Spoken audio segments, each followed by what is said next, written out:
Cerita dimulai di sebuah acara opera di Washington. Acara itu dihadiri oleh Jenderal Sam Houston dan Kolonel David Crockett yang sudah menjadi anggota parlemen Amerika Serikat di waktu itu. Pada kesempatan ini, Jenderal Houston yang sedang memperjuangkan kemerdekaan Texas dari Meksiko meminta Kolonel David untuk membantunya. Di sana ia bersedia memberikan 640 hektar tanah di Texas sebagai imbalannya. Hal itu merupakan imbalan yang menggiurkan, bahkan bagi seorang senator sekalipun. David Crockett yang tentu saja harus mempertimbangkan tawaran dari Sam Houston itu. You figure this new republic's gonna need a president? He's here. I'm a screamer. I got the roughest rip. Texas. Beberapa waktu kemudian di San Felipe, daerah Texas, Jenderal Sam Houston berdebat dengan Kongres Perjuangan Kemerdekaan di Texas. Perdebatan mereka adalah tentang mempertahankan Benteng Alamo dan daerah San Antonio yang baru saja dikuasai oleh para pejuang Texas. Suasana itu menjadi memanas, sehingga Jacob Grimes, salah seorang anggota Kongres, mencabut pisaunya.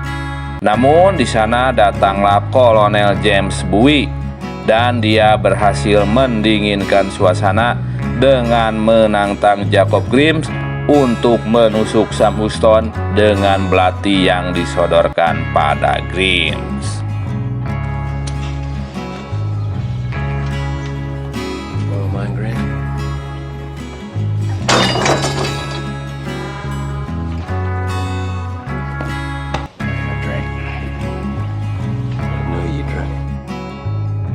Di masa itu, James Bowie sangat disegani karena ia adalah orang yang sangat berpengalaman di medan tempur. Ia juga pernah membunuh seekor beruang sendirian hanya mengandalkan belati besarnya itu. Jenderal Houston sebenarnya bukan takut menghadapi prajurit Meksiko, namun dia bisa mengukur kekuatan pasukan yang dipimpin oleh Jenderal Santa Anna tersebut. Ia ingin Texas resmi menjadi negara merdeka, bukan terlibat perang berkepanjangan seperti saat ini. Ia tak ingin banyak korban yang jatuh dari kedua pihak. Malam itu, Jenderal Houston meminta Kolonel Bowie untuk pergi ke Benteng Alamo dan menarik mundur meriam yang dipersiapkan di sana. Sam Houston menyadari jika pasukan Meksiko kembali ke Alamo, mereka tidak bisa mempertahankan benteng tua tersebut.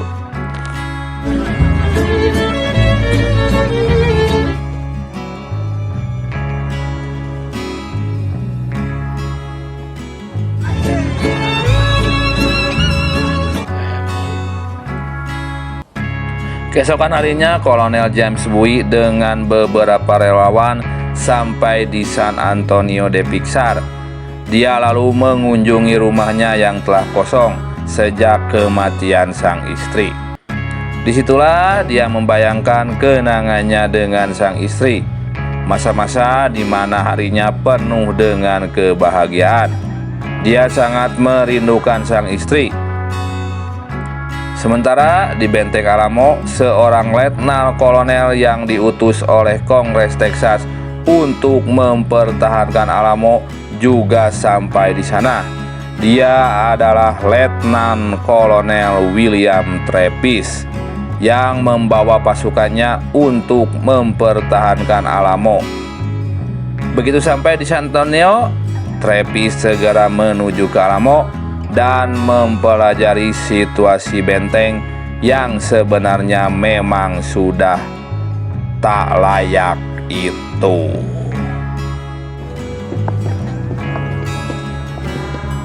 The ability to inspire passionate devotion. Defend it. What was the original convento? Di benteng, Trappist diberi penjelasan tentang situasi terkini oleh Kolonel James Neal yang jadi penanggung jawab pasukan di sana. Namun Travis menjadi terkejut ketika James Neal mengatakan bahwa dia akan meninggalkan San Antonio beberapa waktu dan memberikan komando pertahanan di sana kepada Travis. Sungguh beban yang cukup berat buat seorang letnan kolonel yang baru saja dilantik dan belum punya nama untuk memikul tanggung jawab tersebut. Namun, sebagai prajurit yang tangguh, Travis hanya bisa berkata, "Oke, komandan." Volunteers and regulars from killing one another out of boredom. I'll defend it with my life, sir. I'm leaving you in command. Mexican army would have to cover 300 miles in the dead of winter to get here before I return. Malam harinya, William Travis menemui Kolonel James Bowie. Travis menanyakan isu bahwa Kolonel Bowie datang untuk menarik meriam yang ada di benteng. Travis menyatakan keberatannya tentang hal itu. Ia juga mengatakan bahwa Kolonel James Neal sudah meninggalkan San Antonio dan memberikan tanggung jawab The Pixar kepadanya. Disitulah juga Travis memprotes tentang beberapa relawan yang dibawa Kolonel Bowie yang membuat keributan di San Antonio. I agree. Would you that? Men tend to prattle on when they drink. Why, that is a swift rise, Billy. Myself and Colonel Neal. Colonel Neal left Bayhawk. Tak lama kemudian, Juan Sequin, seorang relawan kebangsaan Spanyol yang bergabung dengan pergerakan Texas, datang melaporkan bahwa penjaga gerbang mendengar suara gerak kaki kuda mendatangi mereka. Kolonel Bowie lalu mengikuti Juan Sequin ke pinggir kota dan memantau situasi di sana. Mereka di sana menemukan sekelompok orang bersenjata yang hendak memasuki kota. No sleep.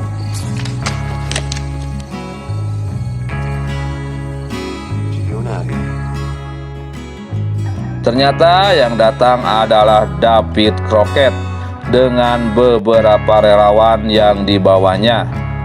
Tawaran Jenderal Sam Houston kepadanya di Washington DC ternyata sangat menggiurkan, sehingga dia mengumpulkan beberapa orang relawan dan menuju San Antonio. Masyarakat San Antonio sangat senang dengan bergabungnya David Crockett bersama mereka. David adalah kekuatan yang tak bisa diremehkan. Ia seorang penembak jitu dan mempunyai keberanian yang luar biasa. Kedatangan David ke San Antonio memberi dukungan moral yang luar biasa bagi para prajurit dan para relawan yang ada di sana. Waiting Wildcats. I seen you on stage. Because you know what I told them folks? Face now you're here. Well, I sure was. No, sir, just an actor in a play. He's performing. Sementara itu, di sisi lain, Jenderal Antonio Lopez de Santa Anna beserta pasukannya ternyata sedang bergerak menuju ke San Antonio de Pixar. Mereka menangkap dan membunuh orang-orang yang mereka cap sebagai pemberontak sepanjang jalan yang mereka lalui. General, ¿qué se va a tratar? Jenderal Santa Anna adalah seorang diktator yang kejam dan tak segan-segan membunuh semua lawan-lawannya. Apapun itu hanya rakyat biasa.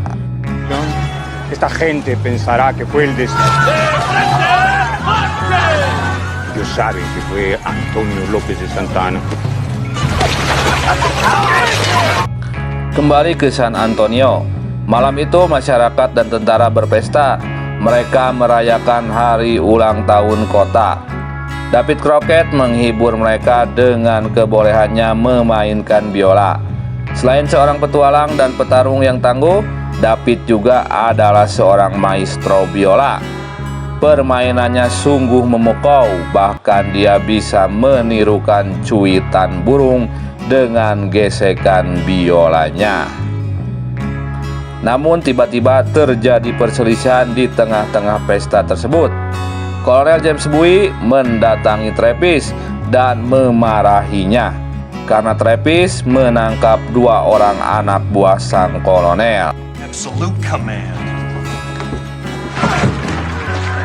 You don't have this. For her father's money.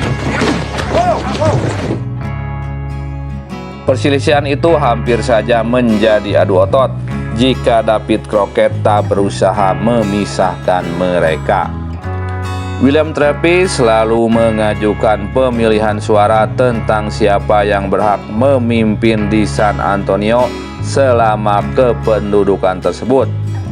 Tapi kenyataannya, bahkan prajuritnya sendiri tak mau memilih Travis. Justru hampir semua tentara dan relawan mengangkat tangan dan menyetujui Kolonel James Bowie yang akan memimpin mereka. Namun William Travis mengatakan bahwa Bowie boleh memimpin relawan, tapi tentara tak mungkin dipimpin oleh Bowie yang hanya merupakan relawan biasa di sana. Command the militia only. What about it, Jim? I don't know who's Here. It's illegal. Keesokan paginya, penduduk San Antonio dikejutkan oleh bunyi lonceng tanda bahaya dari benteng. Letnan Kolonel Travis yang merupakan penanggung jawab benteng tersebut pun segera berlari ke sana dan melihat situasi. Sesampainya di benteng, Travis dan Bowie terkejut melihat barisan tentara Meksiko yang luar biasa banyak sedang menuju ke arah mereka.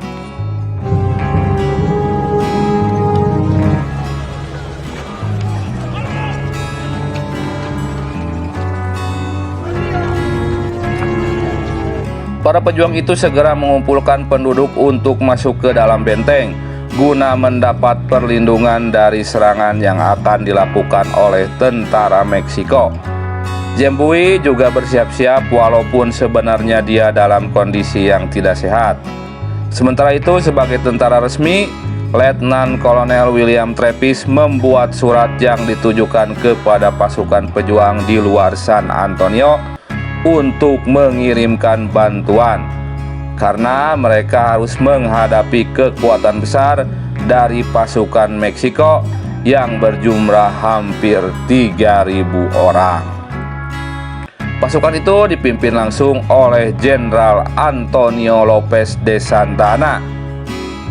Kolonel Bowie yang sadar kekuatan mereka tak berimbang berusaha mengajukan perdamaian.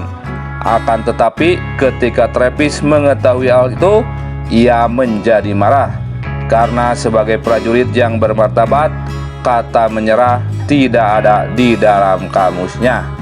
Ia lalu memerintahkan pasukannya menembakkan meriam. What is Colonel Bowie doing on the bridge? Antonio Lopez de Santa Anna.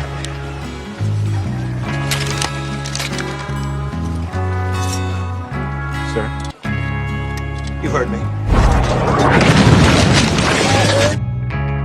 James Bowie kemudian segera kembali ke benteng untuk mencari Travis dan memarahinya. Namun sebenarnya tindakan William Travis tidaklah terlalu bisa disalahkan, karena jawaban dari Santa Anna sudah dipersiapkan untuk menolak berdamai dan menyuruh mereka menyerah tanpa syarat. Tak ada pilihan lain bagi para pejuang kecuali berperang sampai titik darah penghabisan. Namun sayangnya, penyakit James Bowie justru kambuh di saat yang tidak tepat. Kondisi kesehatannya mulai menurun. Ia menderita pneumonia kronis yang selalu menggerogoti paru-parunya dari hari ke hari.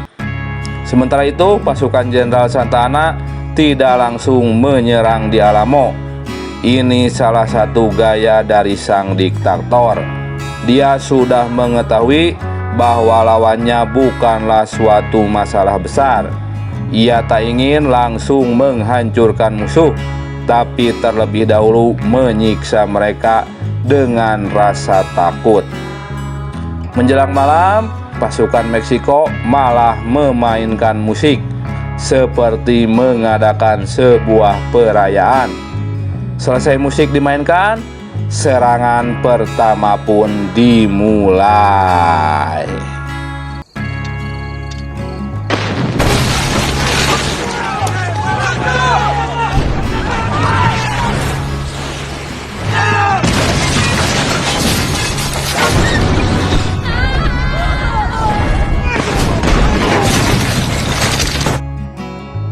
Pagi harinya pasukan Meksiko kembali pamer kekuatan. Mereka berbaris memperlihatkan jumlah mereka yang lebih banyak. Dan mereka juga sudah memindahkan posisi meriam menjadi lebih dekat dari sebelumnya. Tapi Jenderal Santa Anna memerintahkan prajuritnya untuk memindahkan meriam tersebut lebih dekat lagi. Seorang perwira mengatakan akan bahaya jika mereka bergerak lebih dekat, karena David Crockett yang terkenal sebagai penembak jitu itu berada di dalam benteng.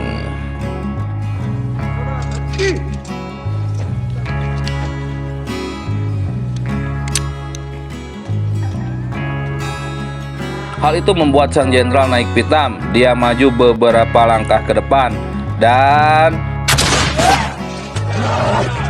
ya, benar saja, sebuah peluru melesat di atas bahu sang jenderal.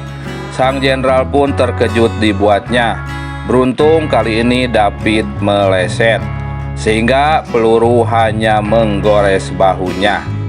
Santa Anna menjadi marah dan memerintahkan serangan balasan.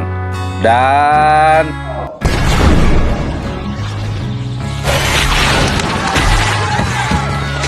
ya, sebuah meriam menembak tepat di tengah benteng Alamo. Untungnya peluru meriam itu tidak meledak. William Travis segera memotong sumbu proyektil dan membawanya ke atas benteng, serta menyuruh pasukannya untuk mengembalikan proyektil tersebut. Namun para pasukan itu cuma melongo karena meragukan perintah sang letnan kolonel. James Bowie lalu menyuruh semua orang agar mengikuti perintah letnan kolonel Travis. Dan fire once from each cannon.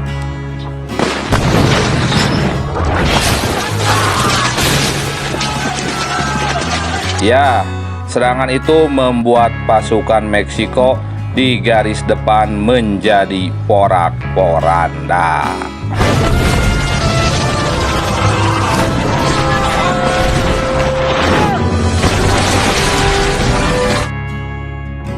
Sementara itu di tempat lain, surat yang dikirimkan keluar benteng sampai pada Jenderal Sam Houston. Namun sang jenderal berpikiran lain. Dia cenderung memperjuangkan kemerdekaan Texas dengan caranya terlebih dahulu daripada kembali ke San Antonio dan bergabung dengan para pejuang di benteng. Sebenarnya alasan sang jenderal mengirim James Bowie untuk mengambil meriam yang ada di sana karena dia dari awal sudah memperhitungkan bahwa benteng di Alamo tak layak untuk dipertahankan. Gentlemen,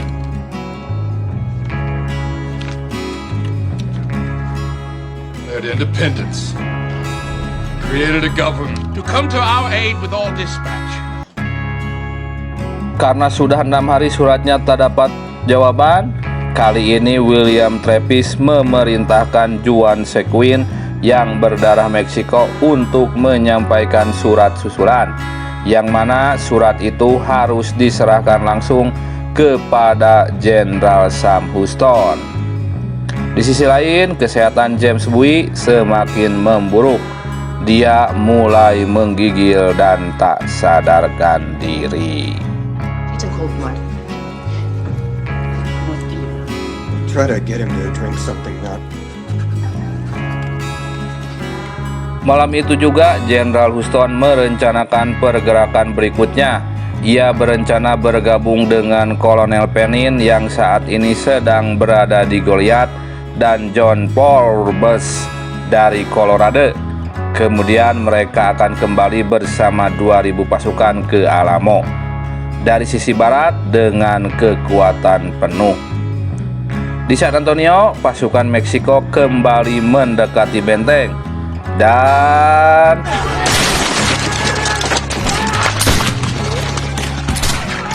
ya, perang adu tembak pun terjadi di sana. Namun itu ternyata hanya serangan gertakan dan mereka kembali mundur ke belakang. Cover. I wouldn't mind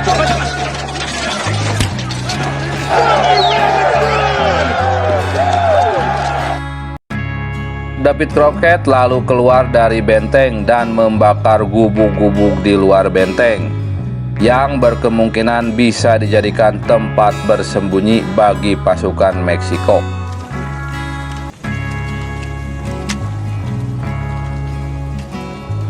Malam harinya, parade musik kembali digelar dan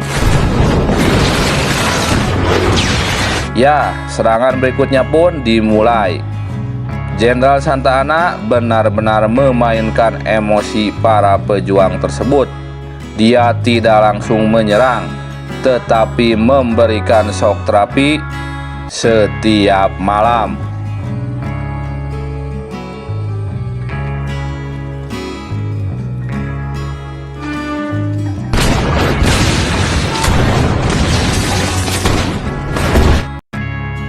Keesokan harinya, Jenderal Seguin kembali ke perkemahan Jenderal Huston. Namun Seguin dan Kolonel Neil yang juga sudah bergabung di sana tak bisa memaksa Jenderal Huston untuk kembali ke Alamo. Huston tidak akan menyerang Santa Anna jika dia tidak yakin dengan kemenangannya. Karena begitu mereka dihancurkan, maka hancurlah kesempatan untuk memerdekakan Texas. Bahkan Juan Seguin pun diperintahkan untuk bergabung dengan pasukannya dan tak perlu lagi kembali ke Alamo. Travis, nothing. We're staying here. No, General. Thousands. Colonel, I gave my word. That's an order. Sementara itu, seorang Gypsy yang coba mengobati James Bowie mengatakan bahwa penyakitnya sudah teramat parah. Dia tak sanggup menyelamatkan Bowie. Dan menurut sang Gypsy, satu kebaikan James Bowie bisa gugur di Alamo sebagai pejuang. Di base camp, pasukan Meksiko, Santa Anna mulai merencanakan serangan besar untuk menghabisi para pejuang tersebut. Ia memerintahkan anak buahnya membuat pengumuman bagi orang-orang Meksiko yang berada di dalam benteng. Mereka diberi kesempatan keluar dari sana, kemudian menyerah dengan damai. Verdad. Que se queden atrás. Y aún así, no vino. Ven con nosotros. Fue tu ejército. No lucharán como hombres. un muy amplio corredor para que llegara. Keesokan harinya, begitu hal itu diumumkan, banyaklah penduduk Meksiko yang meninggalkan benteng hari itu juga. Hari itu juga William Travis yang menyadari bahwa serangan besar akan datang memberi sambutan penyemangat kepada para pejuang Texas. Di sini dia mengatakan bahwa tidak akan ada pasukan yang datang membantu mereka. Travis mengizinkan bagi siapa yang ingin meninggalkan Alamo karena dia tidak yakin bahwa mereka bisa memenangkan pertempuran ini. Namun bagaimanapun juga disinilah kesempatan buat mereka membuktikan bahwa mereka adalah patriot sejati. We will not only show the world what patriots have been remaining in this place, penned up, that Texas. Semua orang terdiam, tak ada sorak-sorai dan tak ada tepuk tangan. Tapi semuanya punya tekad yang sama untuk memperjuangkan keyakinan mereka tentang Republik Texas yang mereka cita-citakan. We will not only show the most anything seems better than we're all in agreement.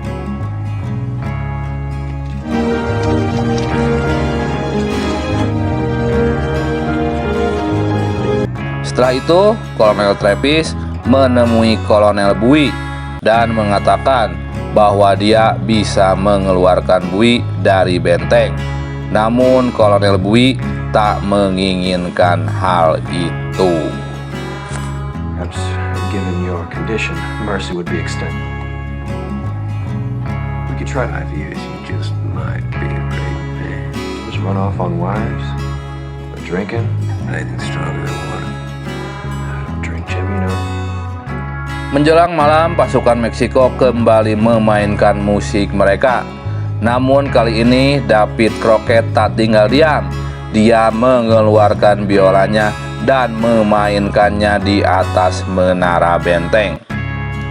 Malam itu, Jenderal Santa Anna mengadakan pertemuan dengan para perwiranya. Ia mengatakan bahwa semua orang di Alamo harus dibinasakan. Jam 2 dini hari, tanggal 6 Maret 1836, serangan pasukan Meksiko pun dimulai dengan mengepung The Alamo dari semua sisi. 3.000 prajurit merengsek masuk memasuki benteng dan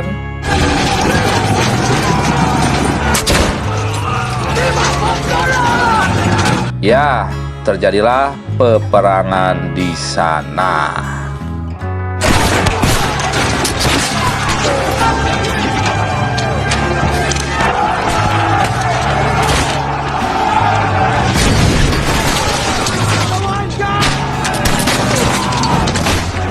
Serangan itu menewaskan semua orang kecuali David Crockett.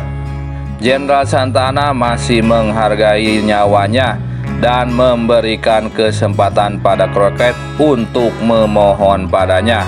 Namun David Crockett adalah pahlawan yang sudah punya nama besar. Menyerah tak ada di dalam kamusnya. Dalam kondisi terikat, dia malah mengatakan kepada penerjemah supaya mereka menyerah dan menyerahkan Alamo kepada Texas. Kemerdekaan Texas lebih berharga dari nyawanya. Ketika penerjemah menyampaikan kepada Santa Anna, sang jenderal menjadi sangat murka. Dan ya, tamatlah riwayat David Crockett yang legendaris.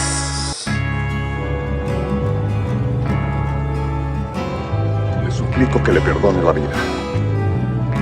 I want to warn you all.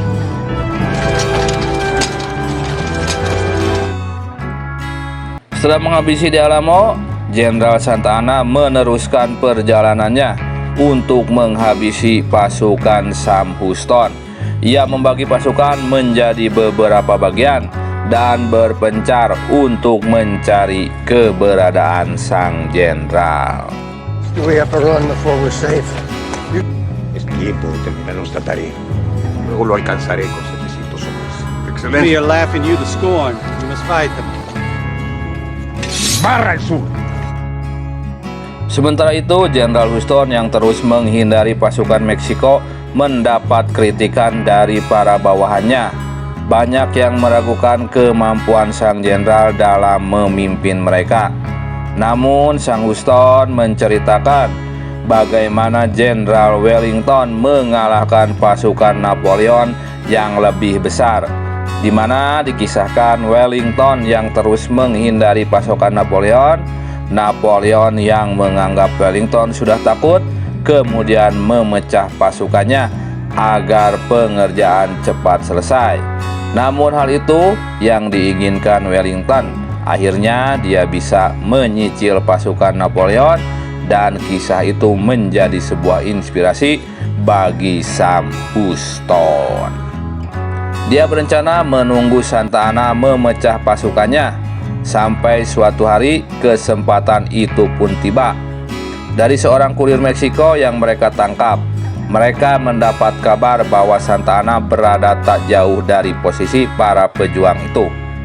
Dengan jumlah pasukan yang lebih kecil, kesempatan itu segera dimanfaatkan oleh Jenderal Houston untuk menyerang balik.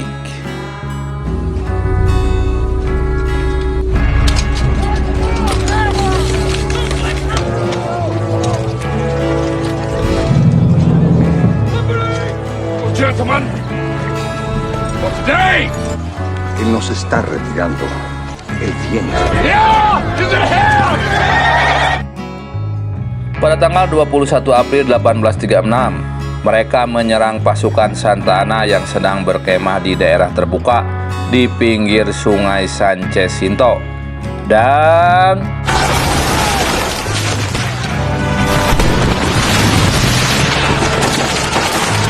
ya, terjadilah penyerangan dan peperangan di sana. Pertempuran itu dimenangkan oleh para pejuang Texas hanya dalam 18 menit.